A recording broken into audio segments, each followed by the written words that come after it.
નમસ્કાર દર્શક મિત્રો, જીટીપીએલની ગુજરાતી ચેનલના સર્જક સાથે સંવાદમાં આપ સૌનું હાર્દિક સ્વાગત છે. દર્શક મિત્રો, સર્જક એટલે એક એવું એન્ટેના જે પરમાત્માના સંવેદનો ઝીલીને સમાજને કંઈક નોખું અનોખું પ્રદાન કરતા હોય.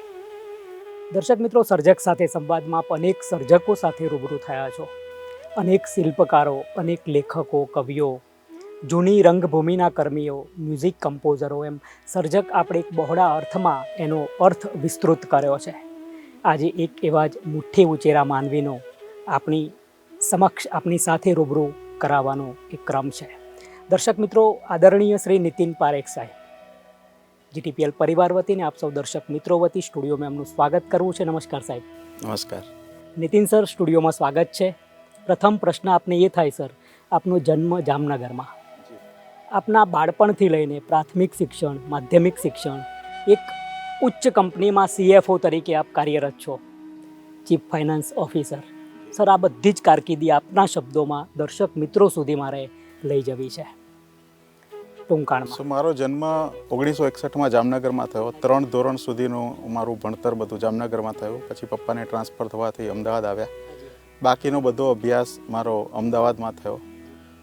પહેલાં પ્રાથમિક ધોરણ સુધી ભણવામાં બહુ એવરેજ હતો. 8મા ધોરણમાં ચડાવ માસ પ્રમોશનથી પાસ થયો. 9મામાં ચડાવ પાસ થયો. 10મામાં આવ્યો ત્યારે પપ્પાએ કીધું કે નીતિન, તું ભણવામાં બહુ ઉકાળતો નથી, એટલે તારે મોટા થઈને મીઠાની લારી ફેરવવાનો વારો આવશે. એની હૃદય ઉપર બહુ ચોંટદાર અસર થઈ અને પછી એમ કે ને કે આખો ટર્નિંગ પોઈન્ટ લાઈફમાં આવી ગયો. એ ટર્નિંગ પોઈન્ટે અને મારા પછીના પરિશ્રમે જે જાદુ સર્જ્યો એ આખી આ કારકિર્દી થઈ. ધોરણ 12માં હું સમગ્ર ગુજરાતમાં બોર્ડમાં 2nd નંબર આવ્યો. પછી BComમાં યુનિવર્સિટીમાં 2nd આવ્યો. લો કર્યોમાં યુનિવર્સિટીમાં 1st આવ્યો. ચાર્ટર્ડ એકાઉન્ટન્ટ કર્યું ગુજરાતમાં 1st, ઇન્ડિયામાં 5મા નંબર આવ્યો. અને IIM અમદાવાદમાંથી MBA કર્યું. એમાં પણ 12મા રેન્કે પાસ થયો MBAમાં. માણસ એવું માને કે લગ્ન પછી ન ભણાય, એટલે લગ્ન પછી મેં CFAનો કોર્સ કર્યો. એમાં ઇન્ડિયામાં ટોપ થયો. ક્યાં વાત હે. અને મોટી ઉંમરે ના ભણાય એવું લોકો માનતા હોય છે. એટલે 53 વર્ષની ઉંમરે મેં MBA ઇન ફાર્મા મેનેજમેન્ટ કર્યું. મારી દીકરી છે ડૉક્ટર નિયતિ, એની નાની દીકરી છે મિશ્રી. મારી નિયતિ મને ઘણીવાર હસતા હસતા કહેતા કે પપ્પા, મિશ્રીનું એજ્યુકેશન ભરવું થશે પણ તમારું નહીં થાય. ક્યાં વાત હે, ક્યાં વાત હે. બહુ તો બધું ભણતર ઉપર રહ્યું છે અને સરસ્વતીની કૃપા રહી છે, મા બાપના આશીર્વાદ રહ્યા છે. સર, દ્વાર ભીતરના ખોલ, આપે દ્વાર ભીતરના ખોલ્યા છે, એક આધ્યાત્મિકતા સાથે પણ જોડાયેલા. આપના જે આપણા સંપ્રદાય, આપના માતા પિતાના ઉચ્ચ સંસ્કારો, આપ કાવ્ય સંગ્રહ પણ સરસ રીતે આપો છો. તો એક ફાઇનાન્સ, એક બાજુ આપ જે વાણિજ્ય લેવલ સાથે સંકળાયેલા અને પાછા કોમર્સ અને કવિતામાં પાછા આપ પ્રવેશો છો. સર, આ અંગે થોડી વાત કરવી છે. કઈ રીતે કવિતાનો શોખ આપને વળગે છે, કઈ રીતે કવિતા અને આપ વળગો છો? ગુજરાતી ગીતો, સંગીત, કવિતા વગેરેનો શોખ આમ તો નાનપણથી હતો. એમાં થોડો મારા પપ્પાનો શોખ પણ કારણભૂત થઈ ગયો. રેડિયો ઉપર સાંજે 8:10 થી 8:30 વચ્ચે જે ગુજરાતી ગીતો આવતા એ કાયમ ઘરમાં રેડિયો વાગતો હોય. એ બધું કર્ણમાં પર. અને ગુજરાતી સાહિત્ય ગમતું હતું. ઝવેરચંદ મેઘાણી, કનૈયાલાલ મુનશી માંડીને બધા ઘણા બધાની વાર્તાઓ વાંચી. કવિ કાંત, કલાપીથી બધાની કવિતાઓ વાંચી. અને ત્યારે મનમાં એવું થતું હતું કે જે સારું ગાઈ શકાય ને એ જ કવિતા. બહુ અચ્છે. એના લીધે એવું થયું કે આગળ જતાં જે પણ મેં ખેડાણ કર્યું એમાં મારી સાથે ગઝલ અને ગીતો એ બંનેનો સમન્વય રહ્યો છે મારામાં. અને હજી ગાવાનો થોડો ઘણો શોખ છે અને બહુ સારું ગાવું છે એવો દાવો નથી, પણ મારી પત્નીએ કીધું છે કે જ્યાં સુધી સારું ગવાય ને ત્યાં સુધી ગાવાની પ્રેક્ટિસ ચાલુ રાખવી. એટલે એ પણ કરું છું. અને કોલેજ કાળ દરમિયાન પણ કવિતાઓ લખતો હતો, પણ છંદ પ્રમાણેની કવિતાઓનો મહાવરો પછી આગળ જતા થયો. કોવિડ દરમિયાન જે પેલા ઘણા કહે ને કે આ કોઈ બારવટે ચડ્યો ને બારવટે ચડી ગયો, મને મારા મિત્રો કહેતા કે આ કવિતાના રવાડે ચડી ગયો. એ પછી ઘણી બધી કવિતાઓ કોવિડ ટાઈમ દરમિયાન થોડો વધારે અવકાશ મળ્યો ત્યારે કરી. એ પછી એક લખવાની ટેવ પાડી. તેમ થાય કે જો મનમાં વિચાર આવે અને એને હાથમાં કલમ લઈ લઈએ તો સરસ કૃતિ સર્જાઈ જાય છે. અને પછી ફેસબુક ઉપર દર રવિવારે એક મૂકવાની ટેવ પાડી. એના લીધે એક પેલું હવે પ્રોત્સાહન પણ મળે છે કે હવે નેક્સ્ટ કંઈ મૂકશું, નેક્સ્ટ કંઈ મૂકીશું. ઘણા બધા મિત્રોનો સારા પ્રતિભાવ મળતા ગયા છે. ઘણા બધા કવિ મિત્રોએ પણ પ્રોત્સાહન આપ્યું છે. એટલે આ રચનાઓ આગળ ચાલી છે. દ્વાર ભીતરના ખોલમાં મારી ટોટલ 111 રચનાઓ છે. 94 ગઝલ અને 17 ગીતો છે. અને એમાં પ્રેમ, વિરહ, દાંપત્ય, પ્રસન્નતા, સેવા, ભક્તિ, અધ્યાત્મ, અલગ અલગ ક્ષેત્રોની ઘણી કવિતાઓ મેં એમાં સમાવેશ કરી. સ્મૃતિ સુમન સર, એ કયા પુસ્તક આપનું આવે છે, કઈ રીતે લખાયું ને શું છે, નિબંધો છે? સ્મૃતિ સુમન મારા પપ્પાની શ્રદ્ધાંજલિ રૂપે આમ તો લખાયેલું હતું. એટલે પપ્પા વિશેના અમારા સગાવાલા મિત્રો બધાના સંભારણા એના વિશે એક શ્રદ્ધાંજલિ રૂપે હતું. પછી એમ થયું કે આ શ્રદ્ધાંજલિનું ખાલી પુસ્તક તો લિમિટેડ વર્તુળના લોકોને જ રસ પડે, બાકીના ના પડે. એટલે હું પર્યુષણ વ્યાખ્યાનમાળામાં વ્યાખ્યાન પણ આપતો હોઉં છું. એટલે મારા 13 અલગ અલગ વ્યાખ્યાનો પણ મેં એમાં સમાવેશ કર્યા છે. એટલે એ પ્રમાણે સ્મૃતિ સુમન બહુ સરસ લખાયું. ડૉક્ટર કુમારપાલભાઈ દેસાઈ, ડૉક્ટર સુધીરભાઈ શાહ સહિતના બધા પદ્મશ્રી લોકોએ એમાં અભિપ્રાયો આપેલા અને એ પુસ્તક ઘણું સરસ ગયું મારું. નીતિન સર ભણ જ કરે છે અને કવિતાનો શોખ છે. એક ઉચ્ચ ફાઇનાન્સ કેડિલા કે જાયડસ આવી મોટી કંપનીઓમાં CFO તરીકે પણ ઉચ્ચ જવાબદારી. સર, આ બધાની વચ્ચે ભાગદોડ પણ હોય, પરિવારની કેવી હૂંફ રહે છે અને પરિવારનો કેવો સપોર્ટ? પરિવારનો સપોર્ટ બહુ જ સારો રહ્યો છે. ભણતરની વાત કરું તો મારા દાદા મને એમ કહેતા કે નીતિન તું ભણજે, મિલકતના ભાગ પડે, ભણતરના ભાગ ના પડે. ક્યાં બાત. એટલે એની અસર થઈ, પપ્પાના ઠપકાની અસર થઈ. મારા સ્કૂલના પ્રિન્સિપાલનો મને પ્રોત્સાહન ઘણું હતું કે નીતિન સારું પણ, MBA પણ, તો એ પણ બધું કારણપદ થયું. મારા ભાઈ બહેનોનો સપોર્ટ હતો. પણ મારી જે પ્રોફેશનલ કારકિર્દી છે એનું સૌથી મોટું શ્રેય જો મારે કોઈને આપવાનું તો મારી પત્ની રૂપાને આપવું પડે. એણે ફક્ત મારી જવાબદારી નહીં પણ મારા માતા પિતાની પણ જવાબદારી, મારા સંતાનોની જવાબદારી એકલા હાથે સુપેરે કરી છે, જેથી લીધે જ હું પ્રોફેશનલ કારકિર્દીમાં આટલો આગળ આવી શક્યો છું. એ મારી કવિતાની પ્રેરણામૂર્તિ પણ રહી છે. મારી પર્યુષણની દરેક સ્પીચ હોય કે મારું કોઈ સોશિયલ વક્તવ્ય હોય, એ બધું જ એની તીક્ષ્ણ નજર હેઠળથી પસાર થાય. એમાંથી મને ઘણાવાર ઘણા સારા સૂચન પણ આપે મને કે નીતિન આ ટોન બરાબર નથી, આ રીતે આમાં રજૂઆતના બદલે તમે આ રીતે લઈ જાઓ, આ કદાચ થોડી વધારે હાર્શ લેંગ્વેજ થશે, તમે એની થોડી સોફ્ટ કરો, અથવા તો આ અભિગમ થોડો જૂનો લાગે છે, નવા જમાના પ્રમાણે કંઈ કહો. તો એ ક્રિટિક છે અને હું એની દરેક સલાહને શિરોમાન્ય રાખું છું અને એના લીધે કદાચ મારી અભિવ્યક્તિ વધારે સારી બની છે એવું પણ મને લાગે છે. તો મારી આખી સમગ્ર કારકિર્દી, શૈક્ષણિક કારકિર્દી અને સાથે પ્રોફેશનલ કારકિર્દી આજે જે પદ ઉપર પહોંચ્યો છું એમાં રૂપા અને મારા પરિવારજનનો બહુ જ મોટો ફાળો છે. સંતાનોમાં કોણ કોણ છે? સંતાનોમાં મારી દીકરી છે, ડૉક્ટર છે, ડર્મેટોલોજીસ્ટ છે. એના મેરેજ પણ બીજા ડર્મેટોલોજીસ્ટ સાથે અમદાવાદમાં થયા છે. એના સસરા પણ ડર્મેટોલોજીસ્ટ છે. એટલે ડૉક્ટર ફેમિલી છે, બહુ જ હોશિયાર દીકરી છે. એને એક દીકરી છે અને દીકરો છે. અને મારો દીકરો છે વૈભવ, એ ISBમાંથી MBA કર્યું છે. બેઇન કંપની, મોટી ગ્લોબલ કન્સલ્ટન્સી ફર્મમાં એણે 3 વર્ષ જોબ કરી. હવે પોતાનું એક સ્ટાર્ટઅપ ઉપર કામ કરી રહ્યો છે. અને મારી ડોટર ઇન લો છે, એટલે પુત્રવધુ છે, એ પણ કમ્પ્યુટર એન્જિનિયર છે અને એણે મિલાનમાંથી પ્રોડક્ટ ડિઝાઇનિંગમાં માસ્ટર્સ કરીને ગોલ્ડ મેડલ મેળવ્યો છે. એ ફ્રીલાન્સર તરીકે કામ કરે છે. નાનું કુટુંબ, સુખી કુટુંબ. ભવિષ્યનો શું પ્લાન છે સર? ભવિષ્યમાં ઘણું બધું અલગ અલગ પુસ્તક પણ આવી રહ્યું છે આગામી. હા, એક તો મારું નવું પુસ્તક, કવિતા સંગ્રહ એક બીજો એના ઉપર કામ કરી રહ્યો છું. ફાઇનાન્સને રિલેટેડ મારે લોકોને કંઈક આપવું જોઈએ મારી કારકિર્દીમાં, અભ્યાસમાંથી એવું લાગે છે. એટલે એક CFOને કામ લાગે એવું એક પુસ્તક પણ અત્યારે લખી રહ્યો છું. સમાજને કંઈક આપવું એવું ઈચ્છા છે. એટલે IIM જેવી કોઈ સંસ્થામાં રિટાયર થયા પછી એજ્યુકેશન આપવું એવી ઈચ્છા છે મારી.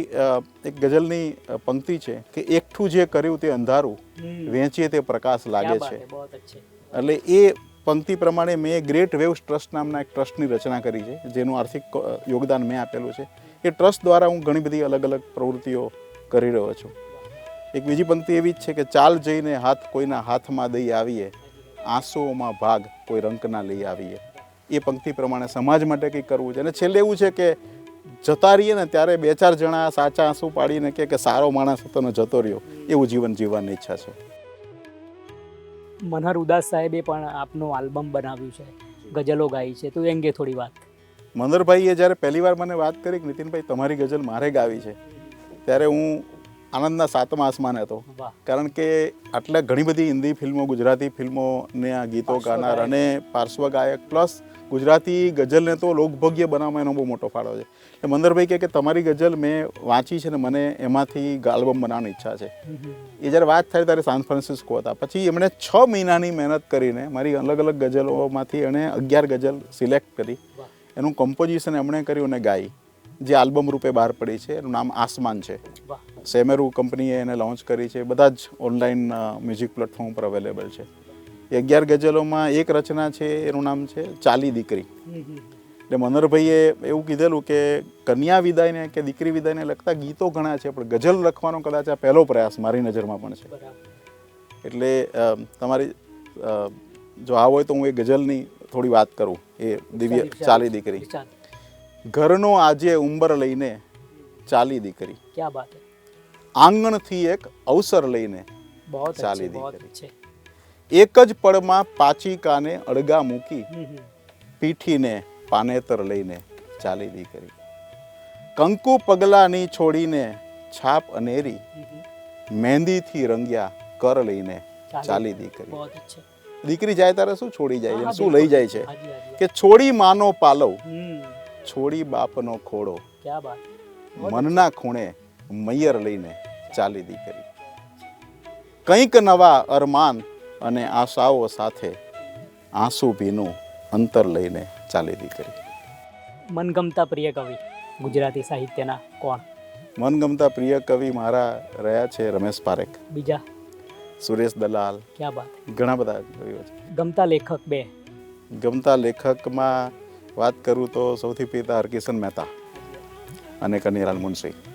કનૈયાલાલ મુનશીનું નવલકથાઓનું નવલકથાઓની પાટણથી પ્રભુતાથી માંડીને ગદ્યમાં પણ આપ ખેડાણ કરી રહ્યા છો. હા, લખું છું પણ એટલું બધું હજી પ્રકાશિત થાય એ લેવલે નથી લખ્યું.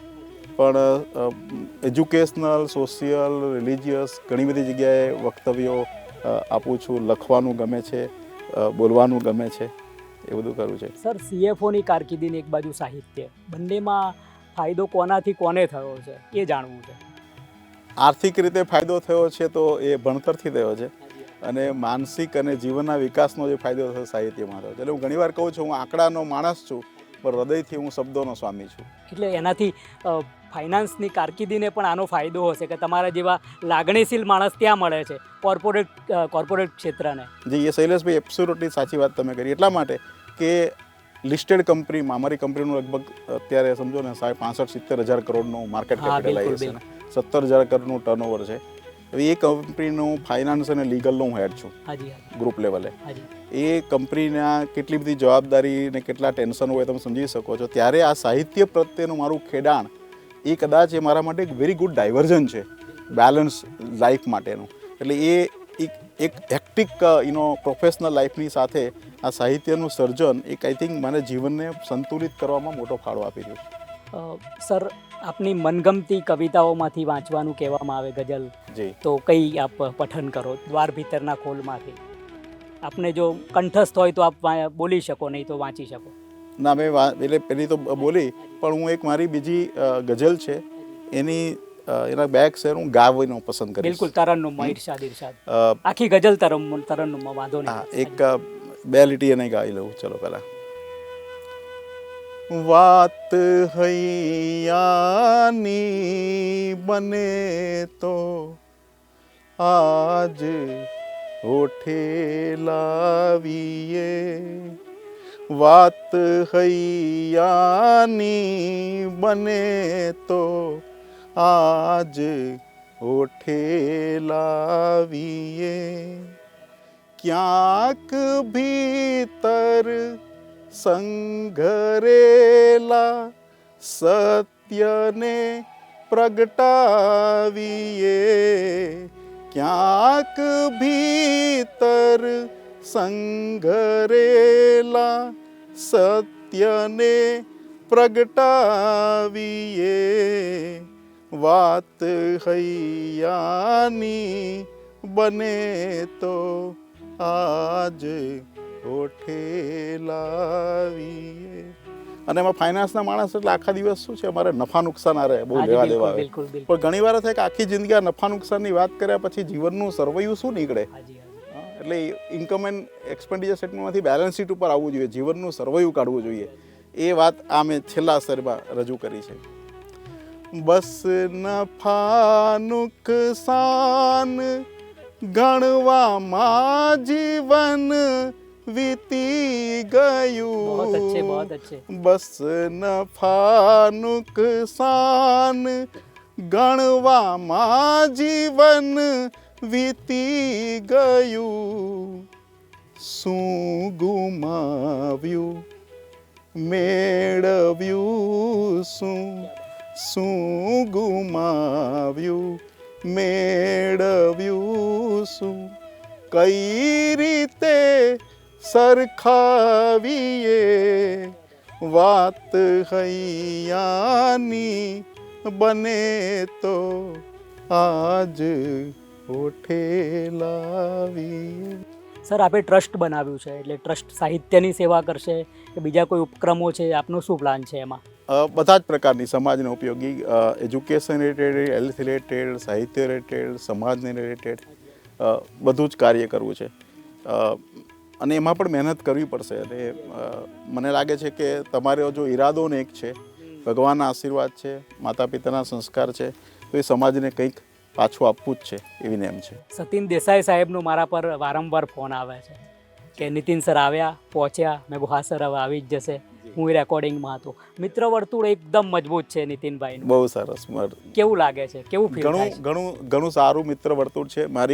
મારી કવિતાઓની ઘણી બધી રચનાઓનો રસાસ્વાદ સતીનભાઈએ કર્યો છે, ડૉક્ટર વિવેક ટેલરે કર્યો છે, અંકિત ત્રિવેદી કર્યો છે, હરદ્વારભાઈ કર્યો છે, ઘણા બધા લોકો કર્યો છે. અને મારી ઘણી બધી રચનાઓ મનહરભાઈ સિવાય પણ નયનભાઈ પંચોળી, ફાલ્ગુનીબેન શેઠ, ફાલ્ગુનીબેન ડૉક્ટર, ફાલ્ગુની શશાંક, તેજલબેન પાઠક, અરવિંદભાઈ બારોટ, ભરતભાઈ ત્રિવેદી, ભરતભાઈ પરમાર, કેટલા બધા લોકોએ મારી રચનાઓ ગાઈ છે, ઘણા બધા લોકોએ મારી કમ્પોઝ કરી છે. એટલે ઘણો આનંદ થાય છે કે આટલા મોટો વર્તુળ છે, આટલા બધા આપણા હિતેચ્છુ છે, આટલા બધા આપણી સાહિત્ય સર્જન યાત્રામાં સાથે જોડાયેલા છે, તો યાત્રા પણ સારી જ રહેશે.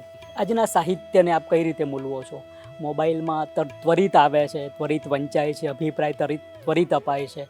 નીતિનભાઈ કેવું લાગે છે આજનું સોશિયલ મીડિયાનું સાહિત્ય?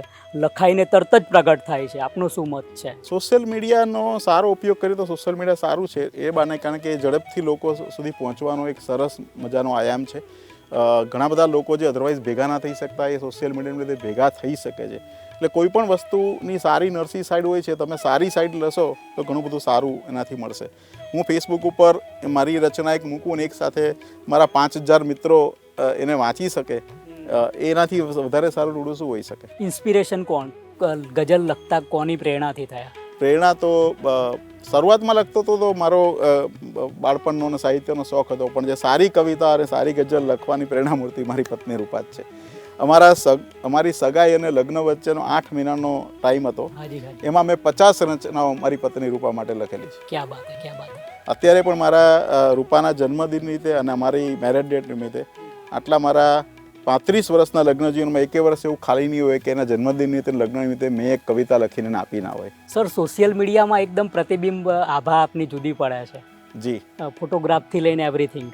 અત્યારે પ્રત્યક્ષ મળો છો તો અલગ પડે છે. નીતિન સર આનું રહસ્ય? એક સોશિયલ એક મારો આખી જે જિંદગી છે ને એ મારા ભણતર અને પ્રોફેશન ઉપર રહી છે. એટલે મને ઘણીવાર એમ કે હમણાં થોડા દિવસ પહેલાં કોઈ મિત્રો સાથે બેઠા હતા તો કોઈએ કીધું કે આ નીતિનભાઈ કવિ છે. એટલે કોઈ અજાણી વ્યક્તિ હતી જે પહેલી વાર મને મળતી હતી, એટલે કે આ કવિ. એટલે અમે પણ મજાકમાં કીધું કે જો એને પણ લાગે છે કે આ કવિ કેવી તો હોઈ શકે.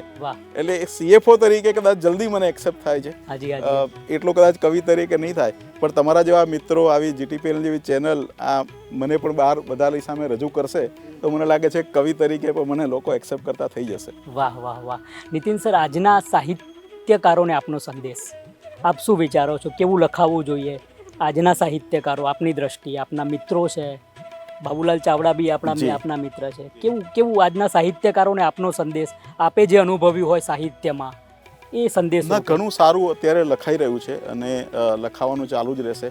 હું ખાલી એવું ચોક્કસ માનું છું કે સંસ્કારોનું સિંચન કરે, પરિવારની સાથે રાખી શકે, ભક્તિને અધ્યાત્મમાં પણ લઈ જાય એવી પણ રચનાઓ વધારે ને વધારે બને તો સમાજનું મૂળિયા છે ને એ સક્ષમ રહે. કારણ કે પ્રેમ અત્યારે મૂવીઝથી માંડીને આખું જે વર્લ્ડ છે ને એમાં બધું ફાસ્ટ વર્લ્ડ છે, એની સાથે સાથે અમુક દૂષણો પણ આવે છે. આને બેલેન્સ કરવા માટે જે કવિતાનું ખેડાણ છે ને એ ખેડાણ સંસ્કારના મૂળિયાને મજબૂત કરવાનું થશે ને તો આ ધરતી હંમેશ માટે સુગંધમય હંમેશ માટે રહેશે. સાહિત્યમાં પ્રોફેશનલિઝમ આપે અનુભવ્યું છે? મારા સદનસીબે કદાચ બહુ મને હજી સુધી પ્રોબ્લેમ થયા નથી, પણ હું એવું માનું છું કે એમાં પણ બધા અમુક ગ્રુપિઝમ હોય છે કે અમુક ફેવરેટિઝમ હશે, પણ મારા માટે સાહિત્ય એક ખાલી શોખનો વિષય રહ્યો છે, વ્યવસાય નથી રહ્યો. એટલે હું બધાથી અલિપ્ત રહી શક્યો છું, એનો પણ આનંદ છે. વાહ. નીતિન સર એવું કે ભાઈ મારો ઉપયોગ કોઈ કરે તો વાંધો નથી, મારે કોઈને નથી કરવો? હા એબ્સોલ્યુટલી મારે લૂંટાઈ જવું છે, લૂંટવું નથી. હા ચોક્કસ હું કોકને માટે કામ આવી શકીશ તો એ મારું સદભાગ્ય હશે. હાજી હાજી હાજી. અને બિલકુલ આપ હૃદય પણ એટલું વિશાળ છે. નીતિન સર, કોઈ એવો પ્રશ્ન, આપનું વિશાળ જીવન છે જે હું પૂછી ના શક્યો હોય, આપ કોઈ પ્રકાશ પાડવા માંગતા હોય એ વાત ઉપર તો? મેં એવું વિચારેલું હંમેશ માટે કે જીવન પતે ને એ પહેલાં સમાજ માટે કામ કરવું અને 60 વર્ષ પછી રિટાયર થઈ જવું. બિલકુલ. પણ 60 વર્ષ પછી રિટાયર થયો નથી. હવે મને લગભગ 63 પૂરા થશે. હું હજી 1 વર્ષ પછી રિટાયર થવાનો છું. એટલે જે સમાજ માટે કદાચ મારે સમય આપવાનો હતો એ થોડો ઓછો અપાઈ રહ્યો છે. પણ જેટલો સમય હશે એ આંખ મીચાય ત્યાં સુધીના એ સમયમાં વધુને વધુ સમાજ માટે, ધર્મ માટે, લોકો માટે, એજ્યુકેશન, મારે અત્યાર સુધી જે મને મળ્યું છે હું સમાજને અને વિદ્યાર્થીઓને કેવી રીતે પાછું આપી શકું એની પાછળ ખર્ચવાની મારી બહુ જ અદમ્ય ઈચ્છા છે. સ્મૃતિ સુમનમાંથી માત્ર 2 લીટી આપના શબ્દોમાં વંચાવી છે દર્શક મિત્રો માટે, પુસ્તકમાંથી જ. જરૂર. આપે કવિતા તો વાંચી, ખાલી ગદ્યમાં ખાલી 2 લીટી વંચાવી છે, કોઈ પણ ફકરામાંથી. એક દાન વિશેનું મારું પર્યુષણ વ્યાખ્યાન મારાનો વિષય છે. એમાંથી આવકાર. હા, એમાંથી ચક્ષુદાન ઉપર મેં લખ્યું છે. આપણા ઘરમાં રાતે લાઇટ જતી રહે અને અંધારામાં કાંઈ ન દેખાય તો આપણે કેવા બેબાકડા બની જઈએ છીએ. કલ્પના કરો કે જેની આંખો સામે કાયમ આવો ઘોર અંધકાર છે તેની હાલત કેવી હશે. તમારી આંખો સંસાર માટે મીંચાઈ જાય પરંતુ તે કોઈના જીવનમાં રોશની લાવી શકે તો કેટલું સારું. જગતના દરેક ધર્મો ચક્ષુદાનની તરફેણ કરે છે. બહોત અચ્છે, બહોત અચ્છે. શેક્સપિયરે કહ્યું છે, the eye is the window to the world, at the same time it is the window of the south. બહોત અચ્છે. દર્શક મિત્રો, આપણે આદરણીય શ્રી નીતિન પારેખ સાહેબને મળી રહ્યા હતા. અદ્ભુત જીવન તમે માણ્યું કે છેક દ્વાર ભીતરના ખોલથી સ્મૃતિ સુમન, એમના નિબંધોનો સંગ્રહ છે અને જે પર્યુષણના લેખો છે. નીતિન સર વ્યવસાયિક ધોરણે CFO છે, સાથે સાથે સાહિત્યમાં ખેડાણ કરે છે, એકદમ રૂજુ હૃદય ધરાવે છે. કેટલી અંગત વાતો પણ કેટલી મોજથી અને મજાથી, પરિવારના સહયોગ સાથે, પત્નીના એક ખૂબ એમના આગવી લાગણી છે અને એ પણ જાહેરમાં સ્વીકારે છે. નીતિન સરનો આપણે ખૂબ ખૂબ આભાર માનીએ છીએ GTPLમાં આવવા માટે, GTPL પરિવાર વતી અને સૌ દર્શક મિત્રો વતી. ખૂબ ખૂબ આભાર સાહેબ. ખૂબ ખૂબ આભાર શૈલેષભાઈ અને GTPL ચેનલ મને આ તક આપવા માટે. આભાર. Thank you.